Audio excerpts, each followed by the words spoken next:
and welcome back to Writer World with Angela Tharp. And I am Angela Tharp, in case you're wondering.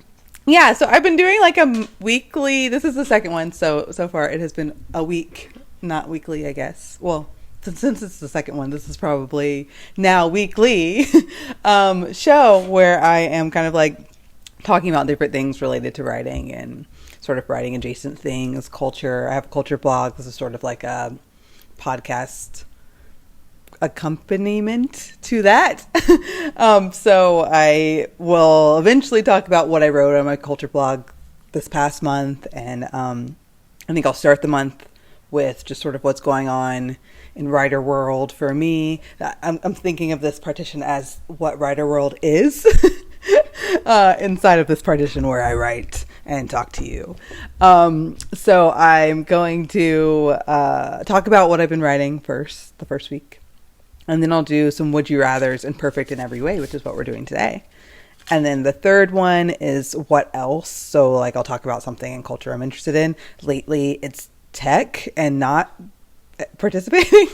Well, I have to participate in some ways because of things work, but in my own writing life, in my own social life, in my own personal life, like how do I engage with technology and sort of like the heightening surveillance of technology and how intense that can be. And I've always been someone who likes old tech, and so I'll talk about that next week, about my MP3 player that I just got that is amazing and that I have now listened to almost 2 audiobooks on it in like the 2 weeks that I've had it. So I'll talk about that, and getting DVDs from the video store here in Atlanta where I live, and also just, I don't know, trying to be more present. I'm reading Digital Minimalism by Cal Newport, which I know is he's very popular, and that's been kind of blowing my mind in terms of like phones and internet and devices as like these addicting things that are like sapping all of our attention. Anyway, I'm getting into it now. I'll talk more about that next week. But this week, I think I'm going to do like,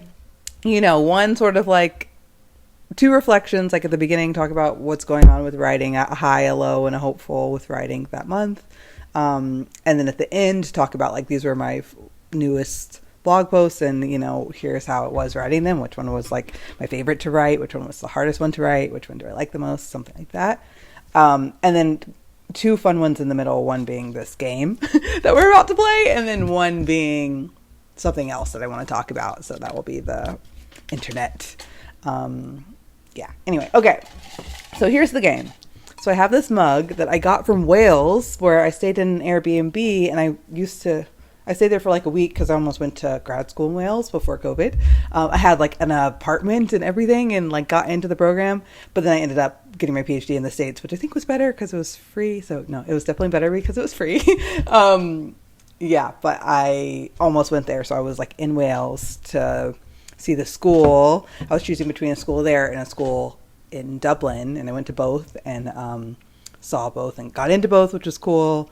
Dublin to me was like a very extroverted city, which was kind of intense. I think I've been to like cities where everybody's sort of like in their own world, like New York. I mean, as someone who doesn't live there, I feel like New York, everybody's kind of like in their own world on the subway or walking down the street, and you can get to know them and they'll be extroverted, but they're not like extroverted off the cuff. They're like a little bit guarded. I think Atlanta's kind of like that. That's where I live, where it's like it's the South, so people are friendly, and it's also a black city and I'm black, so people are nice to me for the most part, but nobody's like, is Dublin like Atlanta in the sense that it's friendly? Maybe Dublin is like a South city, because I feel like cities in the South, people are nice and talk to each other.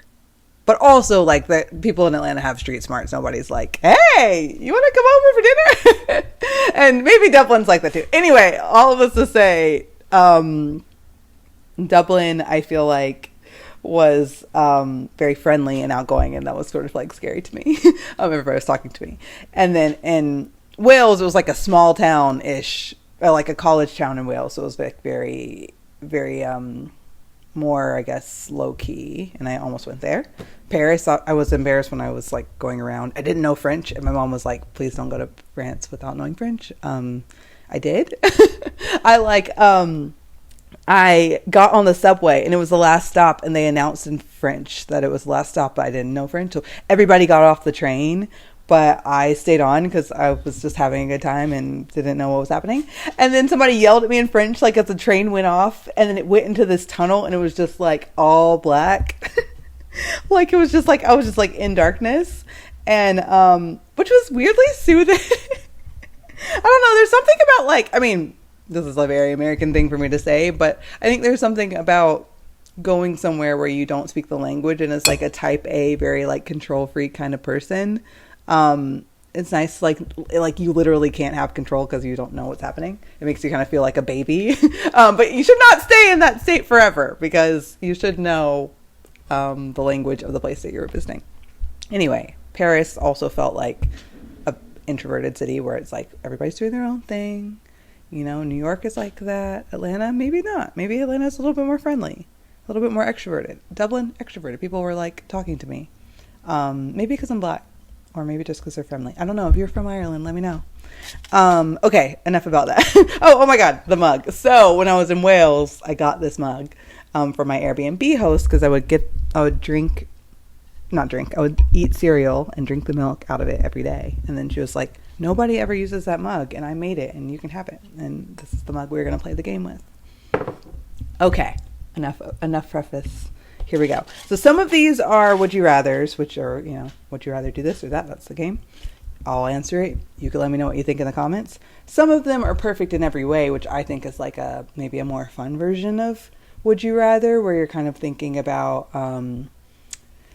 if you had a perfect partner in every way except for one flaw, would you stay with them considering the flaw, or would you break up with them because of the flaw? So you can consider what you would think for that as well. Okay, so this one says, well, they're all in this. I might not do all of them. I'll probably do this for like 5 minutes. Let's see. Let's move this over a little bit. Okay, good. Okay. Oh gosh, recording on my phone. So here we go. Okay, so this says, would you rather forget any movie, book, song, etc. as soon as you finished it, or only be able to read one book, watch one movie, listen to one song, etc. per year? I wrote these, but you could write them and send them to me. I would love that. Okay, so let's see. You can decide what you think, and I'll decide what I think. So, would you rather forget any movie, book, song, etc. as soon as you finished it, or only be able to read one book, watch one movie, listen to one song per year? I'm gonna say, I'm gonna need to think about this. Well, no. What? I don't know. I love movies, and I love books, and I love songs, so I wouldn't want to listen to one per year unless I spent like the whole previous year considering if this was the one I wanted to listen to forever. But at the same time, would I want to forget immediately as soon as I finish? I mean, maybe I would rather do that. Because then you could like watch, read, listen to as much as you want. I mean, I couldn't write about it. And that's like a big part of like my writing that I do. I mean, maybe I would do the one, because then I could spend the whole year just watching and rewatching it and then write like a really good essay on it. And then move on to the next one, the next year. And it's like if I lived to like 100, knock on wood. I mean, I would want to live to like 85. But let's say if I lived for a long time, I could still have a pretty in-depth list of things I've seen, watched, listened to, read, you know.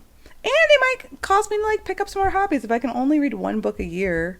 I mean, it wouldn't be great for my own writing, but maybe I could like go to a museum. Maybe I could learn how to sew. I'm gonna go with one a year. Let me know if you would rather forget, like consume as much as you want but forget it immediately, or just be able to do one of each genre a year. I don't know. Let me know what you think. I think I feel good about my choice. Okay, let's do another one. Would you rather... Oh, this one's kind of depressing. I haven't had lunch yet, so... These I probably should have eaten before this. Whenever I eat, my brain's kind of like, oh, what's the worst we can think of? Okay, it says, would you rather have to change your dream? You know, your dream, your life, the reason, was it raison d'etre? I'm learning French now. Would you rather have to change your dream every 6 months or have one dream that's never realized?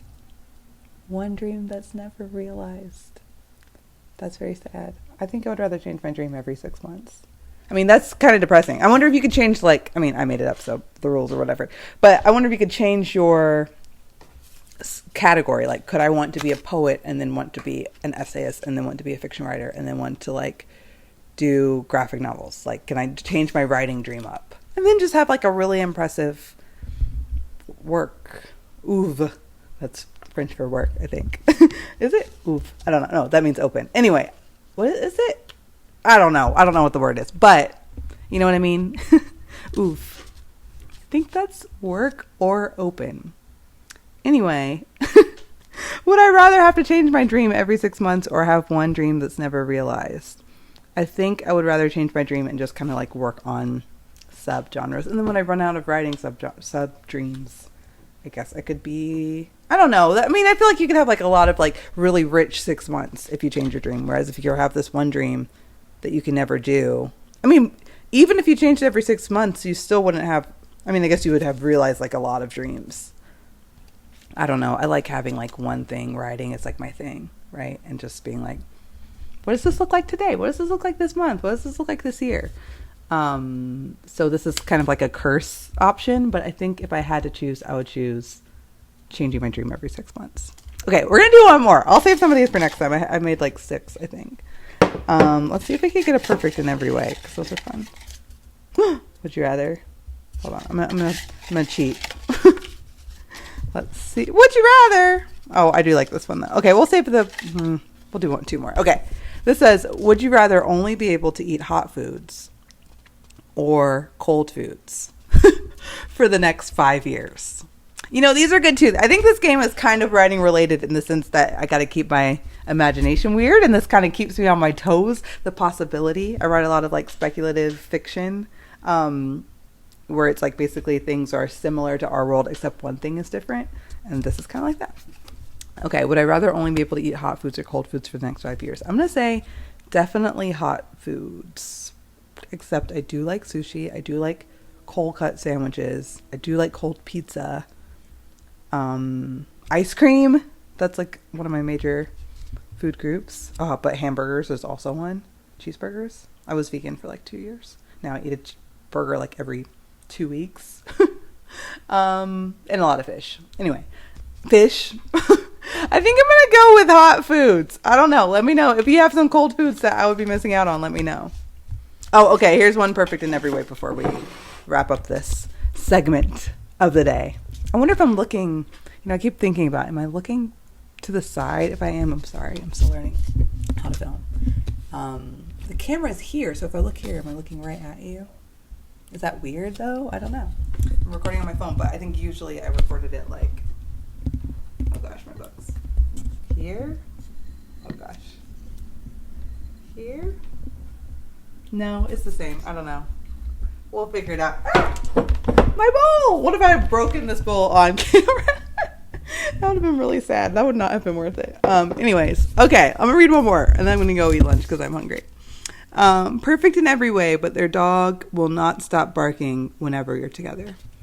This is actually based on a true story because my partner's parents' dog, who's very cute and very lovable, and is a COVID baby dog.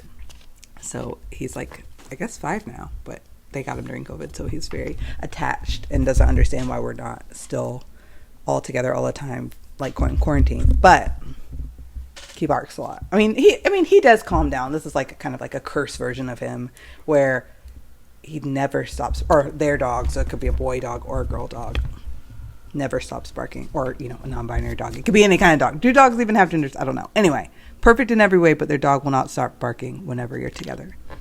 I've never really dated anyone who had a pet. I guess I've gone on dates with people who have had pets, but I've never like been in a relationship with somebody who like owns a cat or a dog. And I've never owned a cat or a dog, but I really want a dog.